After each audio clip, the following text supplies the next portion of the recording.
बच्चे तक उस पानी में बह गए थे। शायद कुछ बातें बच्चों के मुंह से निकली हुई सच भी होती। तो भी कुछ लोग, चोर लोग ले गए हैं या पानी में भी बह गया था।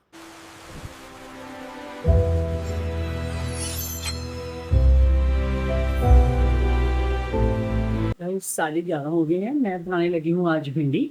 और बेटा तो उसका एग्ज़ाम भी स्टार्ट नहीं हुआ और वो उसका रोज़ का ये है कि वो रोज़ ही लेट उठता है और इसलिए उसने अभी नाश्ता नहीं किया। जबकि मैं कई बार कोशिश करती हूँ कि ब्रेकफास्ट बच्चे स्किप ना करूँ, लेकिन वो अपनी ये जो आज की जनरेशन है ना, वो अपनी अकॉर्डिंग टू अपनी हैबिट्स के साथ रात को देर तक पढ़ना, फिर सुबह लेट उठना, क्योंकि वो हैबिट्स जो है वो कंटिन्यू रहती हैं। तो मैं भी बनाने लगी हूँ भिंडी। इसके लिए मैंने प्याज और लहसुन इसमें डाला है। ये तो वैसे सेम ही प्रोसीजर रहता है, लेकिन मैंने इसमें करी पत्ता भी ऐड कर दिया है। आज गाइस काम बहुत सारा पड़ा हुआ है घर में। अभी तक आज मेड नहीं आई है। आप देख लीजिए, 1 महीने में उसकी 2 छुट्टी ऑलरेडी हो चुकी थी। और आज सुबह उसका मॉर्निंग में 5:30 पे कॉल आया कि मैम मेरी जो सिस्टर है ना वो हॉस्पिटल में एडमिट है और मैं नहीं आ पाऊँगी, बल्कि 2 बहनें हैं जो आती हैं ऑलवेज। तो मुझे नहीं लगता कि ये सच होगा, बिकॉज़ कई बार ये लोग ऐसे ही छुट्टी कर लेते हैं ताकि उनको बहाने, आप समझ सकते हैं कि बहाना से। ये जो मेड का प्रॉब्लम है ना, ये गाइस हर जगह है, हर जगह है। हम बिलीव नहीं कर सकते कितना परेशान करती हैं ये लोग। और इनका हर दिन नया बहाना होता है। ये मालूम, ये छुट्टी के लिए कुछ भी कर गुजरती हैं, पता नहीं अपनों का एक्सीडेंट कर देती हैं। कभी हम बीमार हैं, कभी हमारी सास मर गई, कभी हमारा घर वाला, कभी हमारी ये, कभी हमारे बच्चे बीमार। अब क्या बताऊं, अभी इतना सारा काम पड़ा हुआ है, सारे कपड़े फोल्ड करने हुए पड़े हैं। गाइस, आज मैं आपको अपनी ज़िंदगी से जुड़ी हुई एक बहुत ही अच्छी और रोचक कहानी सुनाने लगी हूँ। ये बात है कुछ 1993 की, जब पंजाब के शहर पटियाला में ना बहुत बड़ा जल स्तर बढ़ गया था, बहुत ज़्यादा। और कहा जाता है कि वहाँ पर का जो ये नंगल डैम था, पटियाला में कुछ भाखड़ा पड़ती है, तो वहाँ पे ना उसका कुछ बंध जो होते हैं वो टूट गए थे। और जो बंध टूटने से जो वहाँ पे पूरे पटियाले में पानी का जो कहर बरसा था, वो इतना ज़्यादा था कि लोगों के सपने बह गए थे उस पानी में, जिसमें उनका जोड़ा हुआ पैसा, धन, और उसके साथ-साथ उनकी ज़मीनें और उन बच्चियों का के घर का सामान, जिनकी अभी शादी होना बाकी था।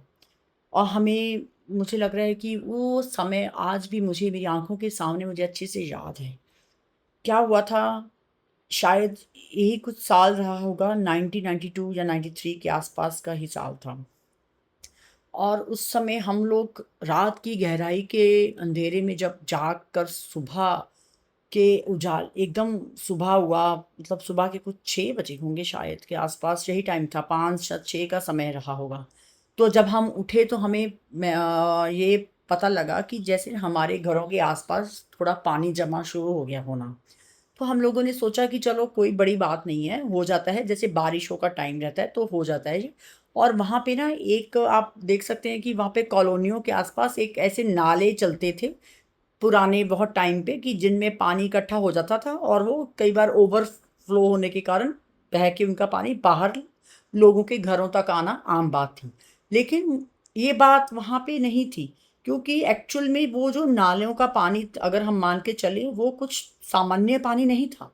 वो आम आम दिनों जैसा पानी नहीं था। वो पानी का जल स्तर जो था वो बहुत बढ़ चुका था, बहुत बढ़ चुका था। तो हम लोगों ने पहले तो इस चीज़ को बहुत ज़्यादा सामान्य रूप से देखा कि शायद कुछ नहीं है, एक ऐसा ही है, अपने आप चला जाएगा, लेकिन ऐसा नहीं हुआ। तो धीरे-धीरे हमें अपने पहचान वालों से, अपने रिश्तेदारों से ये खबर मिली कि ये जो पानी है, ये जल स्तर है जो, ये आपके जो पास में बहते नाले हैं, जो कुछ आस-पास का, वो उनका पानी नहीं है। ये जो है, वहाँ पे जो एक भाखड़ा करके वो पानी जिसमें चलता है, भाखड़ा है, वहाँ पे कुछ बाँध हैं वो टूट गए हैं। तो इस चीज़ को लेके जब हमें इस चीज़ की न्यूज़ मिली तो हमारे घर के लोग थे वो बहुत ज़्यादा घबरा गए इस चीज़ को लेके। उनको बहुत ज़्यादा ये अब समझ में नहीं आ रहा था क्या करें, क्या ना करें, क्योंकि उस टाइम पे हमारे घर, मान सकते हैं कि इतना हम पक्के घरों में नहीं थे। ठीक-ठाक से जब घर थे, तब घर में सब सामान नीचे ही पड़ा हुआ था। तब किसी को ऐसा कुछ ख्याल नहीं था कि कुछ ऐसा होने वाला है। तो सब जब ऐसा एकदम ऐसी न्यूज़ मिली तो सब में भाग दौड़ शुरू हो गई।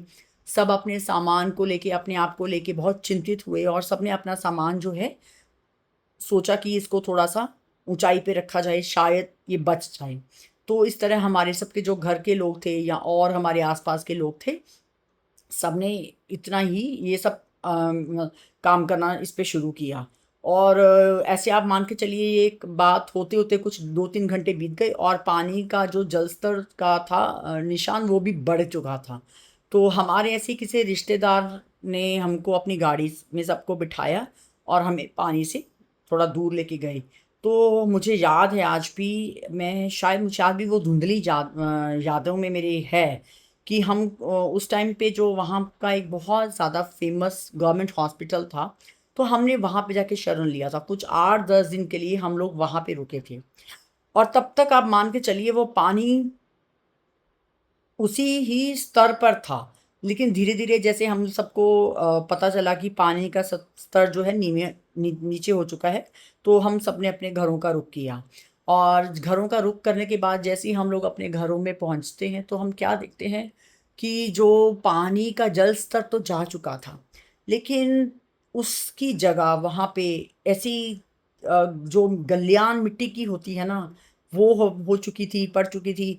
वहाँ पे ऐसा मंज़र था, देखने में ऐसा मंज़र था कि आप विश्वास नहीं करेंगे कि लगता था कि ये जैसे सब कुछ तहस-नहस टाइप हो चुका है। इवन हम फिर भी इतने लकी थे कि हम अपने घरों को लॉक कर सके, हम अपने घर का सामान थोड़ा-सा ऊपर रख सके ज़्यादा, लेकिन बचा नहीं पाए क्योंकि उस जो पानी के गहराव में हमारा कुछ काफ़ी सामान जो था उसमें बहुत चीज़ें जो थी वो ख़राब हो चुकी थी। बहुत कपड़ा था, बहुत ही शायद सामान था जो ख़राब हो चुका था। लेकिन इस सबसे ऊपर एक और चीज़ थी जो हमको वहाँ पे सुनने के लिए आई थी कि वहाँ पे जो ये ऐसे कुछ लोग थे, ऐसे कुछ गिरोह टाइप थे जो उस समय एक्टिव हो गए थे क्योंकि उन लोगों को पता था कि जो मैक्सिमम लोग हैं वो अपने घरों में नहीं हैं। इवन उन लोगों ने लोगों के घरों के ताले तोड़ कर के भी अंदर जाके उन लोगों का सामान चुराया। यहाँ तक कि कुछ ऐसी लड़कियाँ थी जिनकी शादी अभी होने वाली थी और उनके घर वालों ने उनके लिए कुछ चीज़ें व्यवस्थित करके रखी हुई थी उनको देने के लिए। वो भी कुछ लोग, चोर लोग ले गए हैं या पानी में भी बह गया था। ऐसा बहुत सारी ऐसी पॉसिबिलिटीज़ देखने को मिली थी। और ये सब जो जब हुआ तब कुछ काफ़ी टाइम बीत चुका था। लेकिन एक वाक़या मुझे ऐसा याद आता है गाइस, जो आप सुन के ना बिल्कुल हैरान रह जाएँगे। मतलब आप विश्वास नहीं करेंगे कि आजकल के टाइम पे कुछ चीज़ें हमारे मुँह से कहीं सच हो जाती हैं। कहते हैं ना कि शायद कभी लक्ष्मी जो है या कभी देवी सरस्वती है वो हमारी जीभा पे वास करती है। पता नहीं मुझे इन बातों का, शायद वो तो भगवान जाने, लेकिन मैं इतना ज़रूर जानती हूँ कि शायद कुछ बातें बच्चों के मुँह से निकली हुई सच भी होती हैं। मुझे याद है आज भी कि जब मैं बहुत उस समय जब मैंने आपको ये बात बताई, ये वाली कहानी बताई कि कैसे इतना सारा पानी आया, सब लोगों का सामान, सब लोगों की चीज़ें बह गई, कुछ चोर लोग ले गए, बहुत नुकसान हुआ था बहुत सारे लोगों का, बहुत घरों का। कई अब मतलब कइयों के घर ढह गए इस चीज़ में। और यहाँ तक कि कुछ कुछ लोगों के बच्चे तक उस पानी में बह गए थे जिनको वो पकड़ नहीं सके या जिनको वो रेस्क्यू नहीं कर सके। मतलब वो चीज़ें बहुत दर्दनाक थी। उस समय बहुत वो मंज़िल बहुत ज़्यादा दर्दनाक था।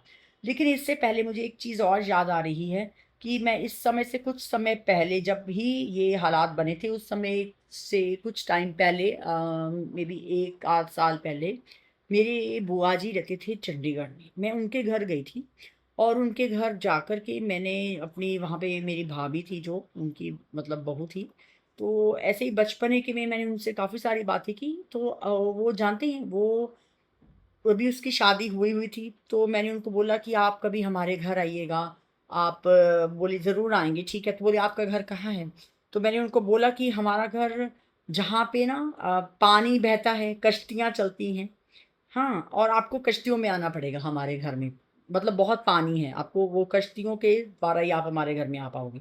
तो कहने का भाव ये है कि वो टाइम जो है वो कुछ बन आहत अपना टाइम जो है वो किसी ना किसी तरीके से कोई इंडिकेशन दे देता है कि ये समय आने वाला है। तो ऐसा हुआ था। हमारा तो चलो सामान खराब हुआ, कुछ चीज़ें बह गई, कुछ बहुत सारा नुकसान हुआ, लेकिन जिन लोगों के अपने चले गए या जिन बेटियों का, जिन लड़कियों का, जिन बहनों का कुछ ऐसी चीज़ें जो जो उनकी शादी के लिए उनके माँ बाप ने पता नहीं कितने दुखों के साथ, कितनी मजबूरियों के साथ बना के उनके लिए रखी हुई थी चीज़ें, वो सब बह गई या चोर लोग ले गए, तो उसकी भरपाई कैसे कहाँ हुई होगी, जहाँ कुछ लोग पानी में बह गए, वो सब कैसे हुआ होगा। और ये वाक़या आज मुझे कुछ याद आया तो मैंने सोचा कि ये मैं आपके साथ शेयर करूँ।